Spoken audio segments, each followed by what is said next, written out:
Hi everyone, welcome to digital GK classes. तो जैसा कि आप में से कुछ लोगों ने कमेंट करके बताया, तो जी हाँ, जो कल हम लोगों ने जन सुविधाएं पढ़ा था ना पॉलिटी का, वो क्लास 7th की नहीं, क्लास 8 का 7 चैप्टर है। ठीक है, चलिए कोई बात नहीं, आपने बताया मिस्टेक वाइज वो पीडीएफ आ गया था। तो वैसे भी हमें क्लास 8 की एनसीईआरटी पढ़नी ही है, तो हमने क्लास 8 का कल 7 चैप्टर जन सुविधाएं पढ़ लिया था और हमें पढ़ना था क्लास 7th वाली एनसीईआरटी, क्योंकि आपको पता ही है कि क्लास 7th की एनसीईआरटी चल रही है।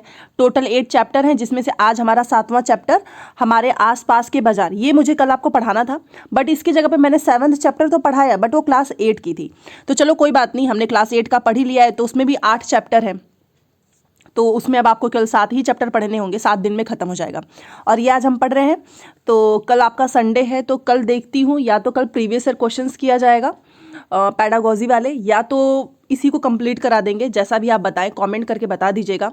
और आज आपका 2 बजे जो हिस्ट्री है ना, वो कंप्लीट हो जाएगी, क्योंकि कल हमने 7 चैप्टर किया था क्लास 8 का, आज उसका 8वां चैप्टर है।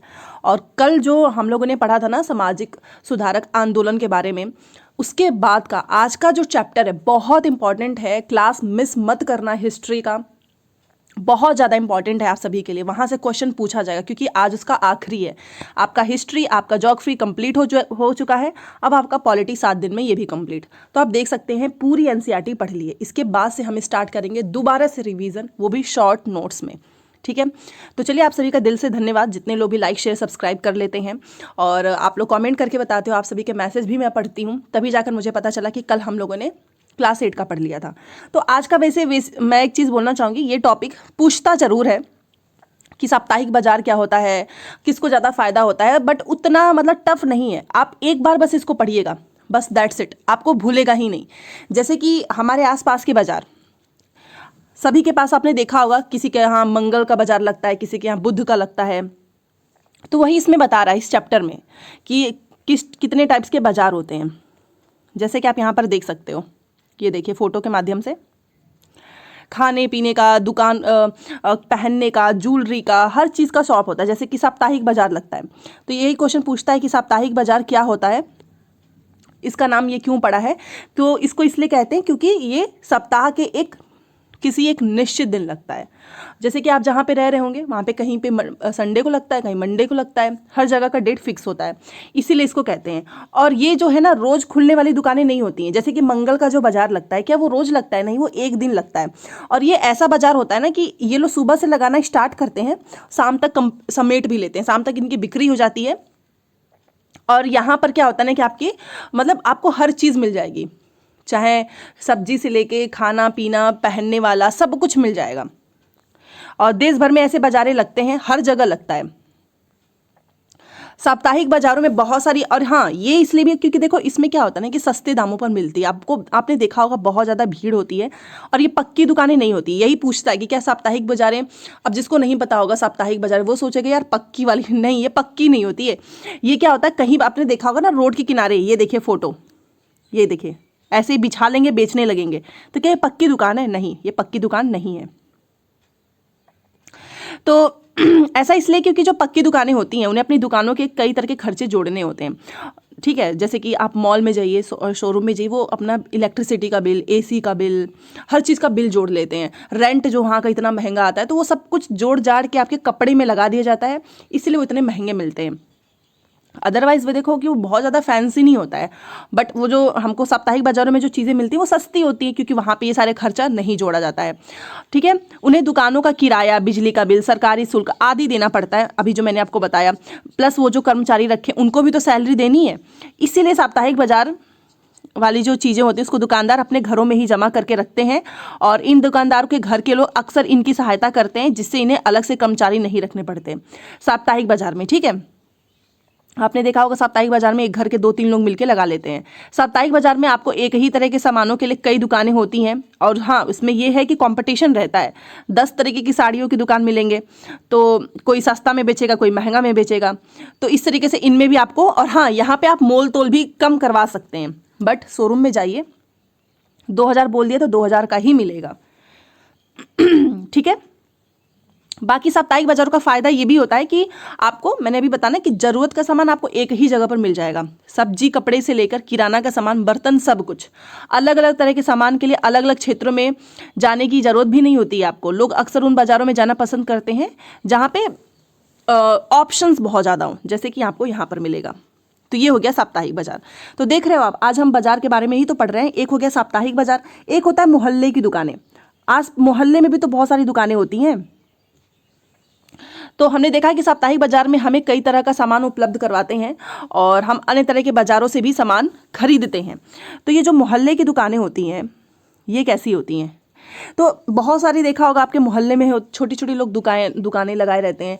डेयरी का सामान हो गया, मतलब एक बेसिक नीड वाली सारी चीज़ें आपको आपके घर के पास मिल जाती हैं। जैसे कि डेयरी हो गया, किराना, तेल, मसाला, स्टेशनरी, ये सब कुछ आपके मोहल्ले में ही मिल जाएंगी। दवाइयों की दुकान, इस तरह की दुकानें अक्सर पक्की होती हैं। बट याद रखिएगा, मोहल्ले की दुकानें ऑब्वियस सी बात है रोड पे तो लगाएंगे नहीं, ये पक्की होती हैं, स्थायी होती हैं। बहुत सारे लोग अपने घर में ही आगे वाला जो होता है ना, उसको दुकान के तरीके से खोल देंगे। जबकि सड़क किनारे फुटपाथ पर सब्जियों के कुछ छोटे दुकानदार, फल विक्रेता, कुछ गाड़ी मैकेनिक आदि भी दिखाई देते हैं। पड़ोस की दुकानें कई अर्थों में बहुत उपयोगी होती हैं, हमारे घर के करीब तो होती हैं। और हाँ, ये तो है, अगर आपके पड़ोस में कोई दुकान है तो आपको बहुत दूर जाने की ज़रूरत नहीं है, आप वहीं टाइम बचेगा आपका, प्लस उनका भी एक रोजगार हो गया। तो इस तरीके से पड़ोस की दुकानें काफ़ी यूज़फुल होती हैं और हम सप्ताह के किसी भी दिन, किसी भी समय जा सकते हैं। और सामान्यतः दुकानदार और खरीदार एक दूसरे से परिचित भी हो जाते हैं क्योंकि आपके घर के आसपास हैं। तो कई बार आपने देखा होगा कि वो उधार भी दे देते हैं कि ठीक है, आज पैसे नहीं है तो ठीक है, आप लेकर जाओ, बाद में पैसे दे देना। तो मोहल्ले की दुकानों का ये फ़ायदा हो गया।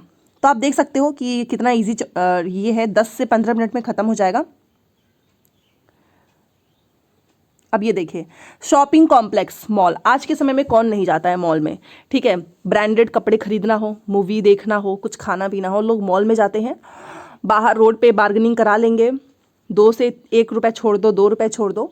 बट मॉल में जाओ, बोल दिया कि भाई पिज़्ज़ा इतने का आएगा, बर्गर इतने का, ये कपड़ा इतने का है, आप नहीं करवा सकते हैं वहाँ पे मोल भाव।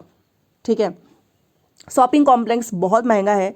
तो इसके बारे में भी कुछ चीज़ें यहाँ पर आपको देखनी चाहिए कि देखो, आपने दो प्रकार के बाजार देखा। एक तो आपने साप्ताहिक देख लिया, दूसरा पड़ोस की दुकानें। ये दोनों की दोनों सस्ती हैं।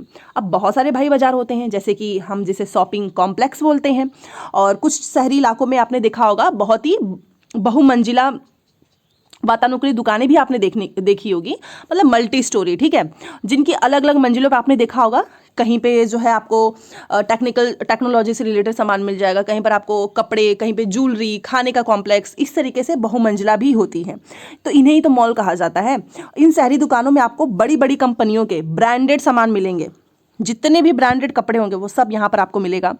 एडवर्टीजमेंट, विज्ञापन वाले अध्याय में हमने पढ़ा था ना कि ब्रांडेड सामान जिसे कंपनियां बड़े बड़े विज्ञापन देकर, क्वालिटी के दावे देकर बेचती है, कि वो मतलब जो सेलिब्रिटी होती हैं और बड़े बड़े जो लोग हैं वो उनका विज्ञापन करते हैं, जिससे कि लोगों के नज़र में आता है। अब बहुत सारे ब्रांडेड कपड़े होते हैं, चाहे वो कोई भी सामान ले लो। तो इसमें क्या होता है ना कि जो ये कंपनियां हैं, ये क्या करती हैं कि एडवर्टीजमेंट करवाती हैं कि हमारा कपड़ा बहुत अच्छा है, और महंगा भी होता है इनका। कंपनियां अपने ब्रांडेड उत्पादों को बड़े शहरी बाजारों, वो छोटे जगह पे नहीं बेचेगी, गांव वगैरह में थोड़ी ना आपने मॉल देखा होगा, शहर में, क्योंकि वहां पे लोग खरीद सकते हैं। बाजारों, विशेष रूप से शोरूमों में बेचने के लिए रखती है। बिना ब्रांड के उत्पादों की तुलना में इस ब्रांडेड सामान की कीमत का बोझ केवल कुछ लोग ही उठा पाएंगे, जिनके पास पैसा ज़्यादा है। आप मुझे बताओ, आप 50,000 कमा रहे हो, ठीक है, तो क्या आप जाएंगे मॉल में 10-20 हज़ार का कपड़ा खरीदने? आपका तो सैलरी ज़्यादा खत्म हो जाएगा इसमें। तो कौन जाएगा यहाँ पर?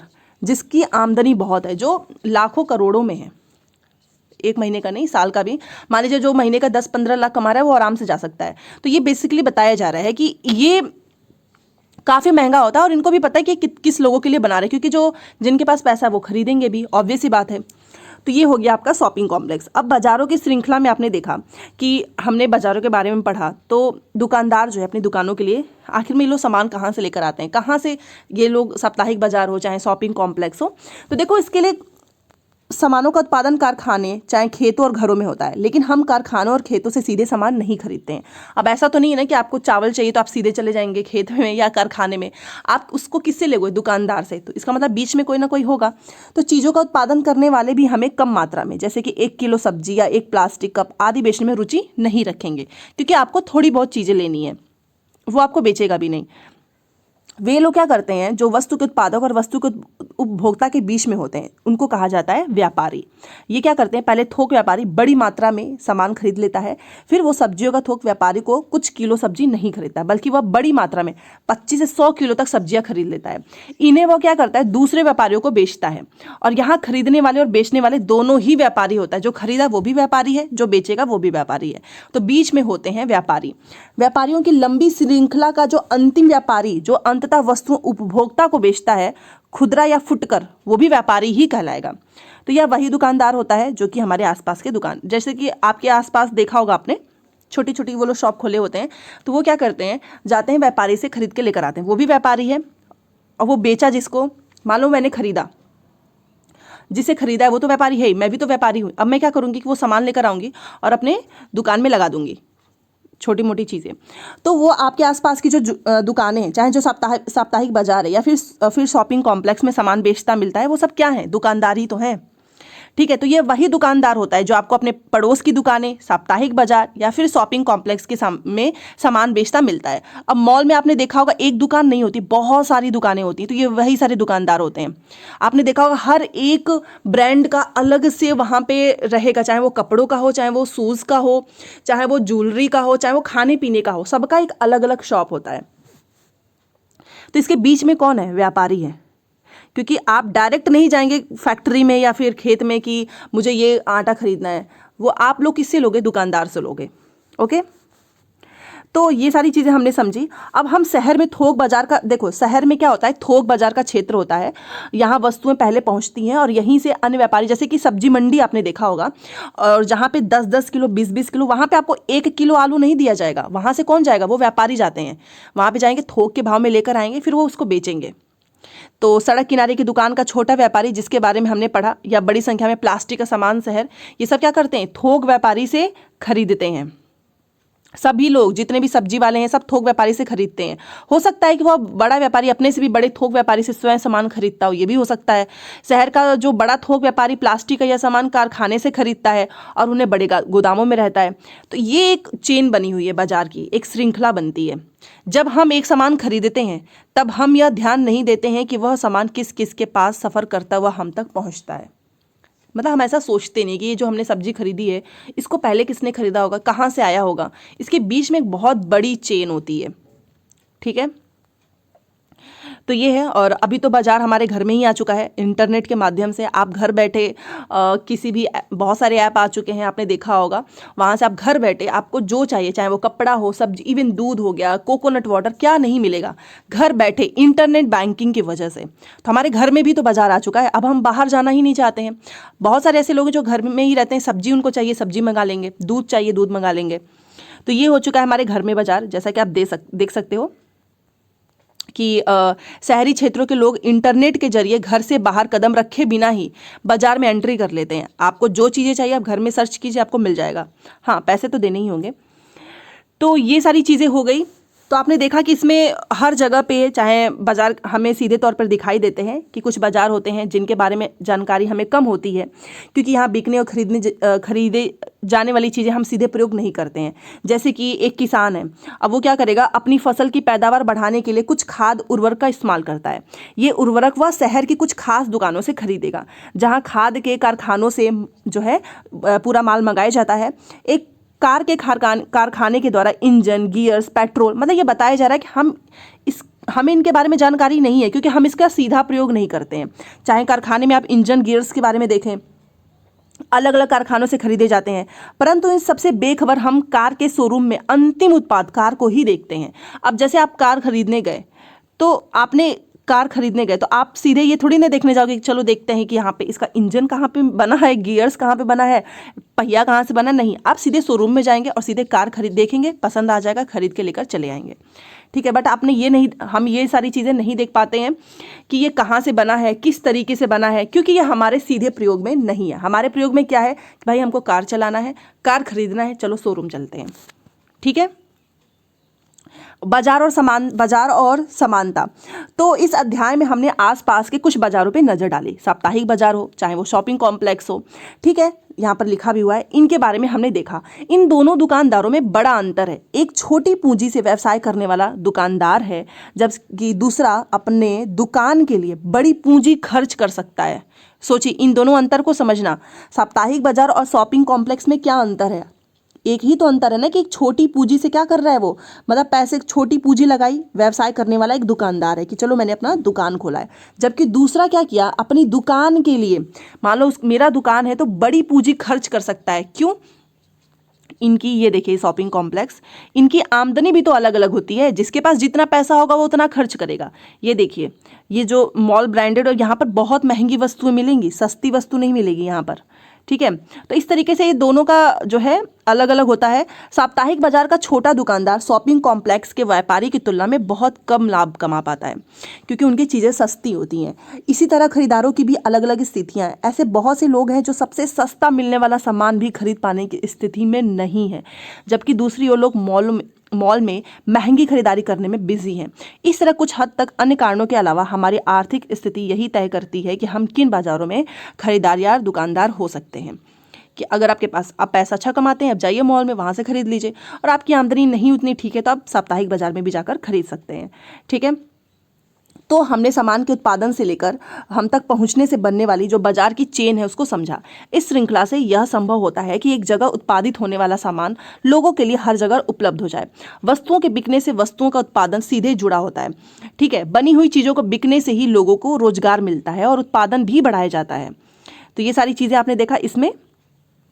बाकी इस चैप्टर में कुछ भी नहीं है, बस आपको साप्ताहिक बाजार क्या होता है, जैसे कि यहाँ पे लिखा है, मॉल क्या होता है, थोक, ये सारी चीज़ें आपसे डायरेक्ट पूछी जाएंगी। तो इसलिए इसको लिख लेना कि ये नियमित बाजार नहीं होता है और ये एक नियत स्थान पर सप्ताह में 1 या 2 बार लगाया जाता है। इसमें आपको घरेलू सामान की सभी चीज़ें मिल जाएंगी, सब्जी से लेकर कपड़े, बर्तन। मॉल क्या होता है, तो यह चारों ओर से घिरा दुकानदार का स्थान होता है और इसकी इमारत बहुत बड़ी होती है, कई मंजिलें होती हैं। रेस्टोरेंट, पीवीआर, सब कुछ इसमें आपको मिलेगा। सारे ब्रांडेड चीज़ें आपको इसमें मिलेंगी, जो कि काफ़ी महंगा होता है। अब थोक का मतलब है, इसका आशय है कि बड़ी मात्रा में खरीदना और बेचना। मतलब थोक का सामान होता है, बहुत सारे लोग ट्रक भर के सब्जी खरीदते हैं फिर उसको बेचते हैं, और जिसमें जैसे मैंने बताया ना, सब्जी, फल फूल, इसका बिजनेस होता है उनका, इसी को बोलते हैं थोक बाजार।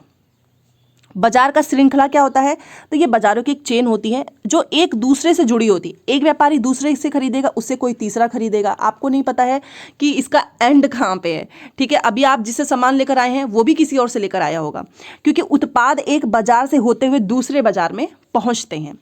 तो ये था आज का हमारे आसपास के बाजार, जो कि बहुत इजी टॉपिक है और मुझे नहीं लगता कि इसके लिए आपको नोट्स बनाने की ज़रूरत है। आप इसको एक बार पढ़ लो, समझ लो, आप स्टेटमेंट आराम से कर लेंगे। बाकी 2 बजे है सबसे इम्पॉर्टेंट टॉपिक, चैप्टर 8 आज का, क्लास 8 का ख़त्म हो जाएगा हिस्ट्री।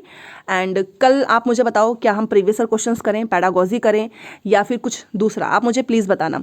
ठीक है, तो चलिए मिलते हैं नेक्स्ट क्लास में। Thanks for watching. और हाँ, टैग वर्ड्स, पैसेज की ट्रिक किस तरीके से सॉल्व करना है, ये सारी चीज़ें भी आपको मेरे चैनल से बताई जाएंगी।